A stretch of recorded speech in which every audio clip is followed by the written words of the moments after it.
Hip-hop fans We do not care about morality. Allow me to explain this. Selective outrage. Something that's been around for many, many years. But with the internet becoming more and more popular to utilize, it's now very easy to give criticism on the internet. And there are things that people do that they deserve criticism for. And then there are certain things where people choose to turn a blind eye to that person because they're their favorite artist. 6ix9ine, right?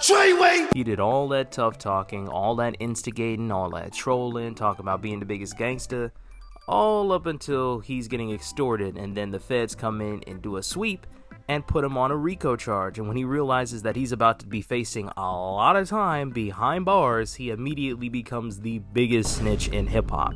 So he was rightfully getting clowned. Even though he should have been clowned a long time ago and excommunicated from hip-hop because of his weird case prior to all of this, he still got clowned for it. And now we have Gunna. Gunna's come up with Lil Baby. They're pretty linked together.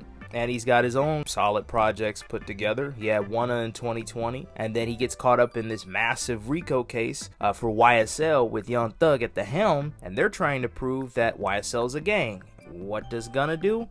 He makes a statement stating that YSL is indeed a gang and takes a plea deal. By all books and definitions, he did snitch, and he got fairly clowned for it for maybe about a week or two, and then once he was out, people just forgot about it and just let him drop his album, and then it's basically become old news. This is exactly what I'm talking about. Hip-hop fans are not congruent with their morality or trying to hold this standard of some kind. As long as you make good music, people will look past the fact that you are a bad person. Like Playboi Carti, for example. Playboi Carti has snaked the vast majority of his friends on the way to the very top of the industry. And on top of that, he's associated himself with some unsavory kind of people. And on top of that, being a deadbeat dad, yeah, he's not the greatest person in the world, but I guarantee you if he drops a good project, you're not going to necessarily hear about how bad of a person he is.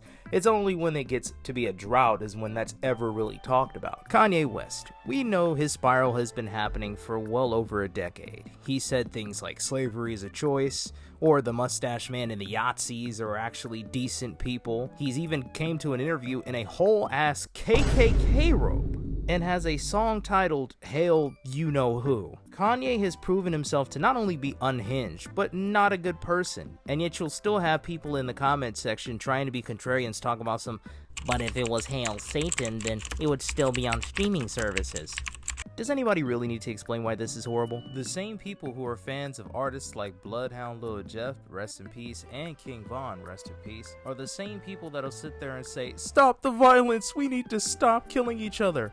My brother in Christ, you are listening to music that proliferates violence within inner city communities. The point I'm trying to make here is that fans are extremely hypocritical, and they'll call out an artist for doing something extremely problematic, but will be fans of someone who did the exact same thing and will turn a complete blind eye to it.